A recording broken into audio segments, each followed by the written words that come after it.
Sira na pala ang old-style handheld fan ko, biglang nag-overheat. Good thing na-receive ko na ang aking Pascual 45634 portable fan. I figured, okay, let's see if it's better. First thing I noticed, tahimik, even at high speed. It's not that buzzing kind of noise, may LED display, kaya I know exactly what speed I'm on. No guessing kung malakas ba o hindi.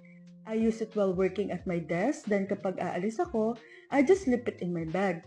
It's handy, fits with my power bank, phone, and all. 100 speed levels, akala ko sobra naman at first. Pero useful pala. Sometimes you don't want full blast, lalo na sa indoors. And kapag mainit talaga, just crank it up. Ramdam mo yung hangin kahit medyo malayo. I like that I don't have to worry about safety. May protection chip na built-in. No overheating, no short circuits, and this is for people like me na laging may dala pero ayaw ng mabigat. Commute, office, errands, pwedeng pwede. At least this time, I'm not stuck sweating in silence.